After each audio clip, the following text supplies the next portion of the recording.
अभी मन्नू मूवीज देखने वाले भाई सारे दर्शकों ने पवन मलिक मोखरा की हाथ जोड़कर राम राम और नमस्ते। हाल फिलहाल हम भादरगढ़ में बैठे हैं। देवलाल पार्क का व्यू है ये, जहां हम फिलहाल बैठे हैं। और हमारे साथ ये जो महिला बैठी है, संजू बब्बर नाम है इनका। तो मैं चाहूँगा वो अपना परिचय अपने तरीके से दें, मुझे अच्छा लगेगा। तो जी, वेलकम टू अभिमन्यु मूवीज। नमस्कार। मैं सभी को अपना नमस्कार बोलना चाहती हूँ। देखो, ना मैं नर हूँ ना मैं नारी हूँ, और मैं एक संजू किन्नर हूँ। मैं अपना परिचय देना चाहती हूँ कि समाज के अंदर हर किसी को जीवन जीने का अधिकार होता है।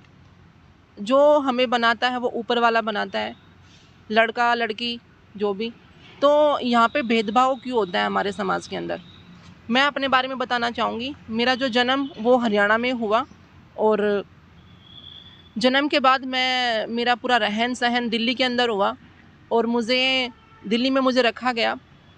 अगर मैं किन्नर हूँ तो मेरी गलती है, बनाया तो मुझे ऊपर वाले ने है। भेदभाव क्यों होता है हमारे समाज के अंदर? मैं इतना बोलना चाहती हूँ कि मैंने अपने जीवन में बहुत सारी परेशानियाँ फेस करी हैं, और आज भी मतलब मेरी ज़िंदगी में बहुत सारी परेशानियाँ आ रही हैं, सिर्फ इसी वजह से कि मैं किन्नर हूँ। मैं एक बात पूछना चाहूँ स्टार्टिंग से, बेसिकली हो कहाँ से आप? बेसिकली जो मेरा गांव है वो है दुब्बल धन माजरा। हरियाणा में? हाँ जी सर। जर डिस्ट्रिक्ट में। ठीक। तो आपके पापा जी क्या करते थे? मेरे पिताजी एमसीडी में जॉब करते थे, एमसीडी कॉरपोरेशन। और मेरे पिताजी की दिल्ली में जॉब थी, इस वजह से हम लोग दिल्ली में सेट हो गए थे। जी। तो कितने भाई बहन हो? मेरे से बड़े दो मेरे भाई हैं, और सबसे छोटी मैं हूँ। कब आपको मतलब ये चीज़ें महसूस होने लगी कि मैं दूसरे लोगों से अलग हूँ? देखो, जो ये चीज़ें हैं ये बचपन में ही पता लग जाता है कि हमारा बच्चा क्या है। कुछ तो बच्चों के एक्टिविटी, बच्चों के रहन सहन से पता लग जाता है कि हमारा बच्चा क्या है, बच्चे में क्या दिक्कतें हैं, और हमारा बच्चा की चाल चलन गतिविधियाँ से हम पता लग जाता है कि हमारा बच्चा के अंदर क्या कमियां हैं, क्या कमियां नहीं हैं। तो जिस फैमिली से बिलोंग करते हो, जिस परिवार में पैदा हुए, क्या उन भी भेदभाव करा? मैं सिर्फ अपने मम्मी पापा और भाइयों को छोड़ के जो भी मेरा परिवार था, मेरे साथ सबने भेदभाव किया। मेरे से बात करनी बंद कर दी, मेरे बारे में चुगलियाँ स्टार्ट कर दी कि तुम इसको क्यों लिखाते हो, तुम इसकी केयर करते हो, तुम इसका क्यों ध्यान रखते हो। अच्छा, एक बात है, स्टार्टिंग से ही मतलब जब किन्नर का वर्ड आता है तो आपने बोला ना नर ना नारी। तो आपने अपने अंदर किस तरह से महसूस किया, मैं लड़का हूँ या लड़की हूँ? मतलब अपने आप को ढाला किस उसमें? देखो, मैंने अपने आप को ना बिल्कुल नहीं ढाला। जैसा मेरे को ऊपर वाले ने मेरे को बनाया, और जो मेरा दिल और जो आत्मा रही, जैसी मैं थी, मैंने उसी को मैंने स्वीकार किया और मैं आगे बढ़ती गई। जब मैं स्कूल में जाती थी तो मुझे लड़के बोलते थे, तुम क्या हो, तुम लड़की हो या तुम लड़का हो। जब मैं कॉलेज में गई तभी भी मेरे साथ में यही हुआ, तुम लड़के हो कि तुम लड़की हो। इसकी चाल तो लड़कियों जैसी है, लेकिन इसका तो फेस आदमियों से भी मिलता है, और इसका नाम तो संजू है, तो क्या लड़का है कि लड़की है? जो मेरे रिश्तेदार थे उन्होंने तो मेरे से बात करनी बंद कर दी। उनको शर्म आती थी कि उनको लोग बोलेंगे कि तुम्हारे परिवार में कोई किन्नर है, लेकिन मुझे शर्म नहीं आई कि मैं क्या हूँ। मुझे दबाया गया, मुझे आगे नहीं निकाला गया, मुझे पीछे रखा गया क्योंकि मैं किन्नर थी। लेकिन मैंने हिम्मत नहीं हारी, और हिम्मत नहीं हारने की वजह से मैंने MSW किया पंडित निकीराम कॉलेज से। और दिक्कतें तो लाइफ में आती रही, परेशानियाँ आती रही। अगर मैं ट्रेन में सफ़र करती थी तो लड़के परेशान करते थे। बस में सफ़र करती थी तो मुझे कोई सीट नहीं देता था। अगर मैं बस स्टैंड पे खड़ी हूँ तो लोग मुंह को घुमा लेते थे। मैंने मुंह को छुपा के चलना शुरू किया। मैं मुंह पे कपड़ा बांध के चलती थी कुछ टाइम तक। तभी मैंने देखा कि संजू तू कहीं दब गई है, तुझे ना तू दब चुकी है कहीं पे। मैंने कपड़ा हटा दिया फेस पे से, और कपड़ा हटाने के बाद मैंने खुद को बाहर निकाला। जिसको जो बोलना है बोलो, जिसको देख के हंसना है हंसो। तू जैसी है तुझे भगवान ने बनाया है, तुझे लाइफ में आगे बढ़ना है, और तू उनके जैसी नहीं है कि तू मतलब कि ताली बजा रही है, रेड लाइट पे खड़ी है, या तू क्या कर रही है। तू एक अच्छा नेक काम कर रही है, तू लिख रही है, तू पढ़ रही है, तू अपने पैरों पे खड़ी है। जब मैं जवान हुई तो जो एक फीलिंग हर किसी के अंदर आती कितनी है। एज, आज कितनी एज आ गई? सर मेरी एज हो चुकी है 28 और जो मेरा डेट ऑफ बर्थ है वो 1994 का है। जब मैं 18-19 साल की थी, जैसे एक नॉर्मल एक मैच्योरिटी आती है दिमाग के अंदर, मैं जवान हुई तो मैं भी किसी के एक लड़के के प्रति आकर्षित हुई, जैसे एक नॉर्मल एक लड़की होती है। मुझे नहीं पता था, मतलब मुझे मालूम था कि मैं किन्नर हूँ, लेकिन एक जो आकर्षित जो एक फीलिंग थी वो आई मन में, लेकिन कुछ हासिल नहीं हुआ। उसने भी मुझे सिर्फ यूज़ किया और यूज़ करके अपने अकॉर्डिंग मुझे छोड़ दिया। सिर्फ उनकी एक ही डिमांड थी, पैसा कमाओ और मुझे दो। एक बार रोक लो आपने। हाँ जी सर। मान लिया आप एक थर्ड जेंडर हो, तो सिर्फ पैसे से ही यूज़ किया या मतलब फिजिकली कुछ ऐसा परेशान किया? मेरे को पैसे से भी यूज़ किया, मुझे फिजिकली भी यूज़ किया। और लास्ट टाइम जब हम लोग अलग हुए तो उनकी एक ही डिमांड थी कि जो भी तुम काम करती हो, जो तुम्हारा काम है पार्लर का, जो भी तुम काम करो मेरे अकॉर्डिंग करो और मुझे पैसा कमा के दो, हम साथ में रहेंगे। जब उनको मालूम था कि मैं एक किन्नर हूँ तो मेरे साथ में दोस्ती नहीं करनी थी, मेरे साथ में रिश्ता नहीं बनाना था, और रिश्ता बनाया था तो रिश्ता निभाना था। तो क्या आप उनका नाम या उनकी आईडी हमें शो करना चाहेंगी? नहीं सर, मैं लाइफ में बहुत आगे बढ़ चुकी हूँ। ठीक है, आज मैं एक बच्चे की माँ हूँ, क्योंकि उस इंसान ने मुझे बोला था कि तुम माँ नहीं बन सकती। उसकी फैमिली ने कहा था कि तुम माँ नहीं बन सकती, तेरे अंदर है क्या जो हम तुझे नाम दें या साथ में रखें। तो मैं उस इंसान को आज एक चुनौती देना चाहती हूँ कि 9 महीने कोख में रखने वाली माँ नहीं होती, पालने वाली माँ होती है। आज आपने ये बच्चा अडॉप्ट किया? मैंने ये बच्चा अडॉप्ट किया, और मैंने बेटा नहीं, मैंने बेटी अडॉप्ट की, क्योंकि 9 महीने मैंने कोख में नहीं रखा, पर मैंने उस बच्ची को जीवन दान दिया। और आज मेरी बेटी 5 साल की हो चुकी है। जब मुझे वो छोड़ के गया था, उस टाइम पे 2017 में मुझे वो छोड़ कर गया था, और उसने मुझे लास्ट टाइम यही कहा था कि तेरे में है क्या जो मैं तुझे साथ में रखूँगा। उसने ये वर्ड मेरे लिए यूज़ किया था, और तू तो माँ नहीं बन सकती। तो मैं उसको दिखाना चाहती हूँ कि मैं माँ भी बन चुकी हूँ और मैं बहुत आगे बढ़ चुकी हूँ। लाइफ में औरत या मर्द ये मायने नहीं रखता, अच्छी सोच, अच्छे विचार और अच्छे काम ये मायने रखता है। जी। तो जैसे मान लिया आप एक किन्नर हो, तो अपने किन्नरों जैसी जो लाइफस्टाइल होती है वो कभी आपके मन में नहीं आया कि मैं भी अपनी टीम के साथ अपने जैसे उनके बीच में चली जाऊं?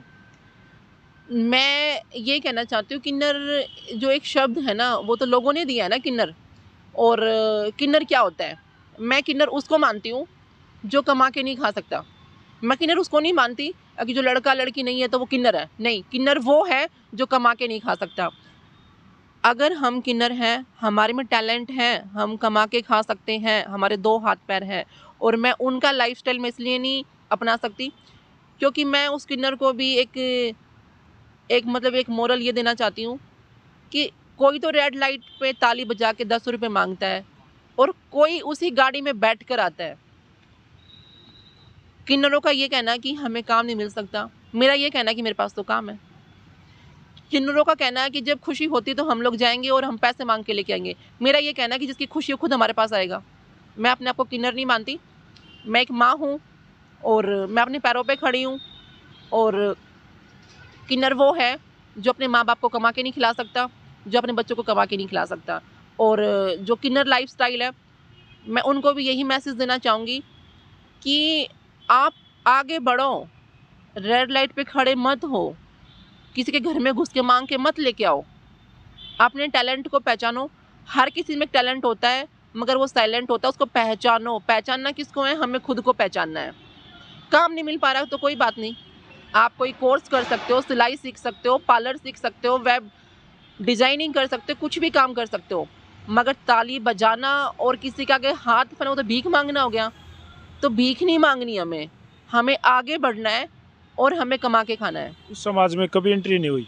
मेरी उस समाज में एंट्री हुई, मैं उस समाज में गई और उस समाज के लोग मुझे लेकर भी गए, साथ में भी रखा, लेकिन मैं उस समाज के लिए नहीं बनी। मतलब टॉर्चर किया? मेरे को टॉर्चर किया, मुझे परेशान किया, मुझे आज तक भी मुझे टॉर्चर किया जाता है और मुझे बोला जाता है कि हम तुझे ले जाएंगे कभी ना कभी। कभी ना कभी। और खाली दिल्ली से नहीं, यूपी से भी मेरे पास मैसेजेस कांटेक्ट होते हैं कि हम तुझे ले जाएंगे। लेकिन मेरा ये कहना है कि जब तक मैं नहीं जाना चाहूँगी मुझे कोई नहीं ले जा सकता, और अगर मुझे लेके भी जाओगे तो अभी मैं अपने पैरों पे खड़ी हूँ, मैं कमा के खा सकती हूँ। और मैं उनको भी यही बोलना चाहूँगी कि अपने बिजनेस स्टार्ट करो, अपना काम शुरू करो, और काम शुरू करके अगर हमें कहीं पे जॉब नहीं मिल पा रही है, जो भी हमारा किन्नर समाज है उन्हें काम दे दो। काम तो कोई भी शुरू कर सकता है, काम तो कोई भी किसी को भी दे सकता है, जो किन्नर अपने आप बनता है। किन्नर मतलब ये ना आपने एक अजीब सी बात बोली है। इसके ऊपर पहले भी हमारे चैनल पे काफ़ी चर्चाएं, काफ़ी सवाल, काफ़ी बातें उठी हैं कि अपने आप बनता है, मतलब वो नेचुरल किन्नर नहीं है। देखो सर, मैं ये बोलना चाहूँगी कि नेचुरल किन्नर जो बचपन से उसकी चाल ढाल, बात करने का तरीका, जो फैमिली को पता है कि भाई हमारा बच्चा क्या है, छुप नहीं सकता, तो वो किन्नर है। किन्नर और गे में फ़र्क नहीं होता। देखो, गे जो होता है ना, वो गे एक अपनी फैमिली बसा सकता है, बच्चे पैदा कर सकता है, मगर किन्नर बच्चे पैदा नहीं कर सकता। और आजकल क्या है कि आजकल मैंने देखा है कि मर्द भी किन्नर बन के घूम रहे हैं। मतलब वो अच्छे भले मर्द हैं, मतलब हर तरीके से वो नर है, लेकिन वो अपने आप को किन्नर साबित करने पे तुले हुए हैं। हाँ जी सर, ऐसे बहुत सारे हैं जो कि आदमी हैं और वो एक औरत की वस्त्र भूषा धारण करके और वो किन्नर बन के कमा के खा रहे हैं। उनकी शादियां भी हो चुकी तो भी वो किन्नर बन जाते हैं। अपना गांव, अपना देश छोड़ देते तो भी वो किन्नर बन जाते हैं। मेरे पास में ऐसे बहुत सारे लोग हैं जिनको मैं जानती हूँ। तो मैं सिर्फ इतना ही कहना चाहती हूँ, मुझे ना किसी की पर्सनल लाइफ से कोई मतलब नहीं है, और मैं कहीं पे नहीं जाना चाहती, मुझे किसी के पास नहीं जाना। सिर्फ इतना ही कहना चाहती हूँ मेरे किन्नर समाज को कि प्लीज़ जागरूक हो जाओ और किसी को किन्नर मत बनाओ और ना बनने दो। मेरे पास कई बार है ना, मैंने पीछे एक काफ़ी वीडियोस डाली थी अपने चैनल पे कि कई किन्नरों ने एक दूसरे के ऊपर डायरेक्टली मतलब एलिगेशन लगाए थे कि ये लड़का था फलाने गांव का, ये फलाने गांव का लड़का था, ये किन्नर बनया है, ये भी किन्नर बनया है, ये एरिया इसका नहीं है, ये तो मेरा है, मैं असली किन्नर हूँ। वो कह रहे नहीं, ये नकली किन्नर है, इसने अपना अंग वहाँ कटवाया, इसने वो करवाया, ऐसी भी बातें आई। देखो सर, मैं ये बोलना चाहूँगी कि अंग कटवाया जो भी ये चीज़ें होती हैं, पहली बात तो ये कि अगर किन्नर वो होता है, लड़का है लेकिन उसकी हरकतें लड़कियों जैसी हैं, तो वो किन्नर है। उसकी चाल ढाल लड़कियों वाली, तो वो किन्नर है। वो मेकअप करता है तो वो किन्नर है। क्योंकि चूड़ियाँ पहनना मर्द के बस की बात नहीं होती है कि जो मर्द चूड़ियाँ पहनेगा। लेकिन आजकल क्या है कि मर्द भी चूड़ियाँ पहन रहे हैं और मर्द भी मेकअप करके घूम रहे हैं और मर्द भी एक औरत वाले कपड़े पहन रहे हैं। वो जवानी में पहन रहे हैं। उन्होंने बचपन से जवानी तक अपनी लाइफ को नहीं मतलब लड़कियों में ढाला। अगर वो किन्नर होगा ना, तो वो बचपन से ही उसको, अगर वो लड़के वाला किन्नर है तो बचपन से ही वो फ्रॉक पहनेगा, लिपस्टिक लगाएगा, उसकी चाल लड़कियों जैसी होगी, तो जवानी में नहीं पहनेगा वो सूट वगैरह, वो बचपन से ही पहनता हुआ जवान होगा। और जो एकदम जो मतलब कि लाइफस्टाइल चेंज कर देता है, तो वो एक मर्द होता है। अच्छा संजू जी, मैं एक बात जानना चाहूँगा कि जैसे किन्नर लोग होते हैं तो उनकी जो चाल डाल है वो ना लेडीज़ में मिलती है ना जेंट्स में। उनका जो मतलब बोलने का जो तरीका है, जो उनका रवैया है एक किस्म से, तो वो बिल्कुल अलग, सबसे डिफरेंट होता है। तालियां बजाना, अजीब तरीके से बात करना, यूँ करके वो चीज़ें कभी नहीं आई। देखो सर, मैं ये बोलना चाहूँगी कि उनका जो तालियां बजाना और जो बोलने का स्टाइल, वो सामने वाले से पैसे निकलवाने का एक तरीका है, ताकि लोगों को उनसे मतलब कि डर लगे और वो ताली बजाएं और वो हाथ करे और पैसा ले। मेरा ये कहना है, लोग तो उनके डर से भी उनको पैसे देते हैं ताकि हमें बद्दुआ ना दे दें। ऐसा है कुछ? हाँ, ऐसा होता है। देखो, बद्दुआ और दुआ बद्दुआ नहीं, होती है। ये नहीं होती है। मैं इसको नहीं मानती। मैं खुद एक किन्नर हूँ और मैं दुआ बद्दुआ को नहीं मानती। अच्छे काम करो, दुआ तो एक आदमी की भी लग जाएगी। लेकिन लोगों ने ना दिमाग में ये धारण किया हुआ है कि मतलब जो किन्नर लोगों की दुआ और बद्दुआ लगती है। 1 रुपये वाला कोई मैटर सुना है? वो कहाँ बुधवार वाले दिन कुछ 1 रुपया कहाँ टच करके बॉडी को किसी को दें तो वो सोचता है तेरे दिन बदल जाएंगे, ऐसा कुछ? ऐसा आज तक कभी आपने नोटिस किया है सर कि ऐसा होता है? मैं तो आपको ये लगता चीजें है? समझता मानता ही नहीं। मैं इन चीज़ों को नहीं मानती। मेरा ये कहना है कि अगर हमें किसी को दुआ देनी है ना, तो उससे पैसे मत लो। किसी को लड़का हुआ तो खुशी अपनी मर्ज़ी से खुशी होकर जाओ और उसको आशीर्वाद देकर आ जाओ। उनको बधाई देनी है, पैसे देने हैं तो खुद आपके घर पे और आपके डेरे में आके तुम्हें देके जाएँगे। लेकिन उनके घर पे जाके नाच के, उनको दुआ देके और पैसे लेके मत आओ। कभी भगवान पे गुस्सा हुए? मैं तो भगवान पे बहुत गुस्सा होती हूँ कि मुझे ऐसा क्यों बनाया? लेकिन फिर मुझे ये भी खुशी होती है कि मैं बहुत यूनिक हूँ। दूसरों से अलग। दूसरों से अलग हूँ और मैं किन्नर होने के बाद भी मैं एक माँ हूँ और मेरे पास बहुत सारे रिश्ते हैं जो मुझे अपनी बेटी मानते हैं, कोई मुझे अपनी बहन मानता है, कोई मुझे अपना दोस्त मानता है, जो मुझे बहुत सपोर्टेड पर्सन भी हैं। लाइफ को ख़राब करने वाले लोग मिले हैं, तो लाइफ को अच्छा और एक जीवन जीने का ढंग सिखाने वाले मुझे लोग भी मिले हैं। जैसे आप उस समाज में कभी इंटर इतना अपने मतलब मन से इंटर हुए नहीं, ज़बरदस्ती गए थे आपने बताया, लेकिन क्या अब भी कभी कोई पर्सनल आदमी आके उन किन्नरों के पास ना जाके आपके पास आके आके बोलता भाई ये आप ले लो, तो वो एक्सेप्ट किया?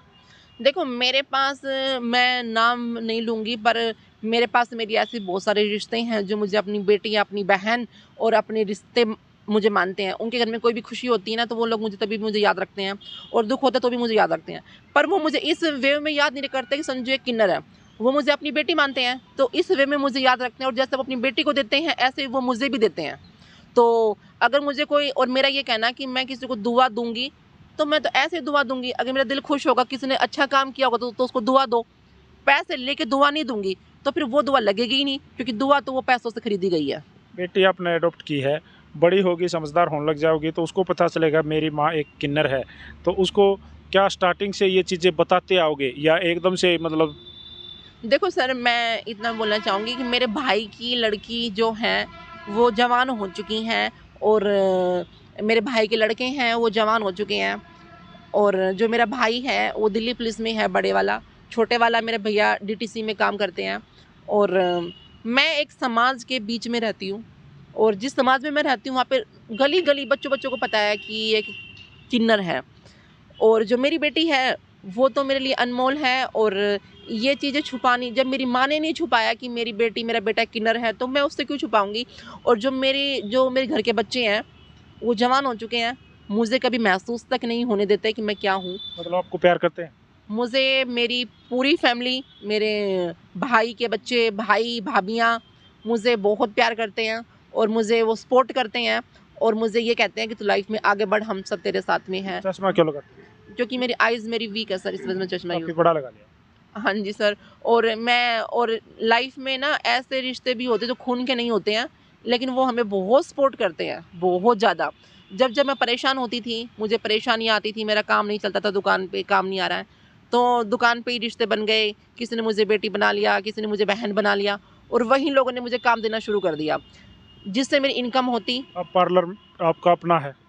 हाँ, आज मेरा अपना पार्लर है और मेरा सिलाई सेंटर है। मैं कपड़े भी स्टिच करती हूँ और मैं पार्लर का काम भी करती हूँ और मैं मेकअप करने के लिए मैं बाहर भी जाती हूँ, जो भी मेरे तो पास भाई बुकिंग देखो, आती है। मैं एक बात आप लोगों को बताना चाहूँगा, ये जो थर्ड जेंडर में डायरेक्टली बोलूँगा, संजू जी हमारे साथ बैठी हैं, इनका अपना एक पार्लर है, ब्यूटी पार्लर दिल्ली में, और इनका जो साइड एक बिजनेस और भी है, ये भी पार्लर से रिलेटिव है। जो हरियाणवी सॉन्ग, जो हरियाणवी गाने या वेब सीरीज़ वगैरह या कोई भी सीरियल वगैरह होता है, वहाँ पे एज ए मेकअप आर्टिस्ट जाके ये अपना काम करते हैं, अपनी सेवाएं देते हैं। तो स्क्रीन पे तो मैं नहीं कहूँगा, लेकिन डिस्क्रिप्शन में इनका नंबर, कॉन्टैक्ट नंबर होगा, आप इनसे कॉन्टैक्ट कर सकते हैं। अगर किसी ने इनसे मेकअप करवाना हो, किसी ने इनके पार्लर आना हो, किसी ने भी एनी टाइम, तो आप डिस्क्रिप्शन में संजू जी का नंबर होगा। जो इनका पार्लर का जो एड्रेस है वो प्रॉपरली एड्रेस भी होगा। और मैं आगे एक बात है, थोड़ी सी आपको शायद अजीब लगे, दर्शकों को भी अजीब लगे कि पवन मोखरा कुछ भी पूछ लेता है, लेकिन मेरा नेचर है, जो मन में आओ मैं पूछ लिया करूँ। देखो, किन्नर वर्ड जो है, जो ये इसमें भाई कई किन्नर्स को लड़कों जैसी फीलिंग होती हैं, कई को लड़कियों जैसी फीलिंग होती हैं। तो कई को जैसे साथी के रूप में लड़के पसंद हैं, तो किसी को लड़की पसंद होती होगी नहीं शायद। सर, देखो, जो किन्नर होते हैं उनकी मतलब 2 टाइप के किन्नर बोला जाता है कि मतलब लड़का और लड़की। तो मैं ये कहना चाहूँगी कि जीवन साथी के रूप में तो उनको एक लड़का ही चाहिए होता है, कि एक लड़का हमारा जीवन साथी हो, और वो एक लड़के को ही चुनना पसंद करती हैं कि कोई हो। लेकिन मेरी सोच ये थी कि मुझे सिर्फ़ एक सहारा चाहिए था, कि मुझे एक नाम मिले और समाज के सामने मैं एक नॉर्मल लाइफ जीऊँ, और मुझे लोग परेशान ना करें कि ये सिंगल है तो इसको हम परेशान करें। मैं सिर्फ़ एक सहारा, एक नाम लेना चाहती थी। आज मुझसे लोग पूछते हैं, तुम ये माँग किसके नाम की भरती हो? ये किसके नाम का पहनती हो? तो इसके लिए, क्योंकि आजकल ना सिंगल लड़की का रहना इतना मुश्किल है, तो सिंगल किन्नर कैसे रह सकती है? तो अपने ढाल है या ढाल है बस? ये मेरी ढाल है और कवच है ये। लाइफ टाइम रहेगी मेरी ये ढाल। मुझे आज किसी मर्द की ज़रूरत नहीं है, क्योंकि मैं खुद एक मर्द हूँ और मैं खुद एक औरत हूँ, और आज मेरा जीने का सहारा मेरी बेटी है। जब कोई लड़कियों वाला दुख नजर आता है तो अपने आप को मर्द जैसे सोचने लग जाते होगे, और जब कोई मर्दों वाला दुख हो तो अपने आप को लेडीज जैसे सोचने, तो खुद ही मतलब एक दूसरे का सहारा हो। मैं जो भी गरीब लड़कियां होती हैं जो मेरे पास काम सीखने आती हैं, मैंने उनको एक ही चीज़ बोल रखी है, अगर तुम्हें भाई की ज़रूरत हो तो मैं तुम्हारे साथ में हूँ, बहन की है तो मैं तुम्हारे साथ में हूँ, हर हाल में मैं तुम्हारे साथ में हूँ। तो क्या इन द फ्यूचर, भविष्य में सब तरह से, हर तरह से लड़ने के लिए तैयार हो?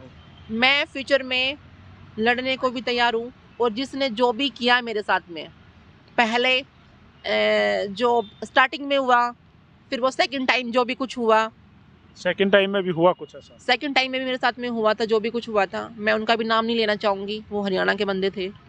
और उसने भी मुझे मतलब कि एक दोस्त बना के, एक फ्यूचर दिखा के, और जो मेरी भावनाओं के साथ जो खेला, और सिर्फ मेरा पैसा यूज़ किया, मतलब use and throw. Use and through.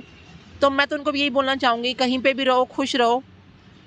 Sanju टूटने और गिरने वाली नहीं है, संजू तो सिर्फ आगे बढ़ने वाली है, और आगे बढ़ चुकी है। एक बात पूछना चाहूँगा, हाँ जी सर।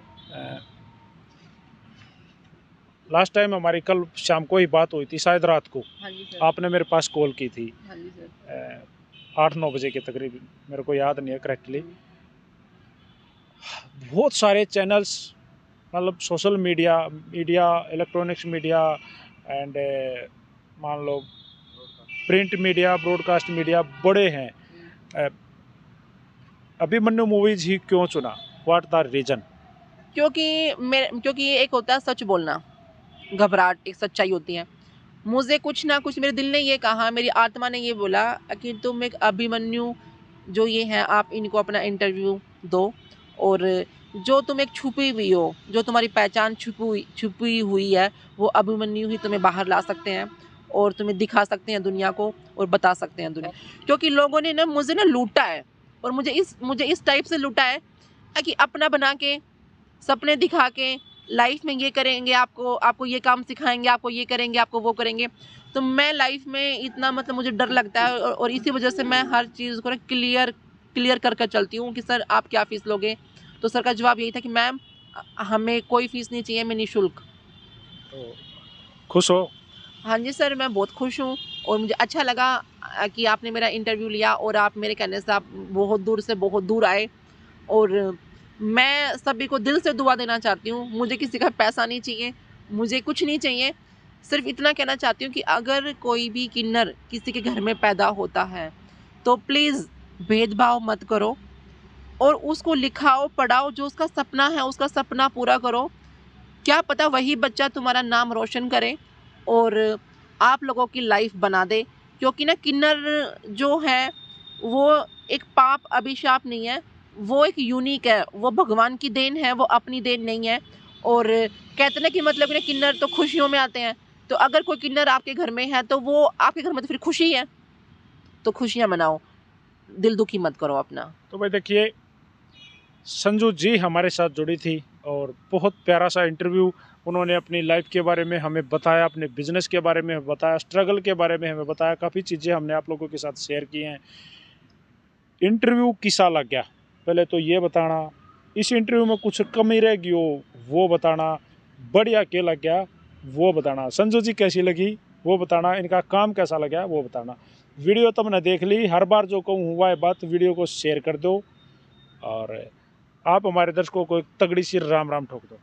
आप सभी को मेरी दिल से राम राम, दिल से दुआ। आप लोग खुश रहो और लाइफ में आगे बढ़ो। सारे भाइयों राम राम भाई, जय हिंद, जय हरियाणा, सत्यमेव जयते।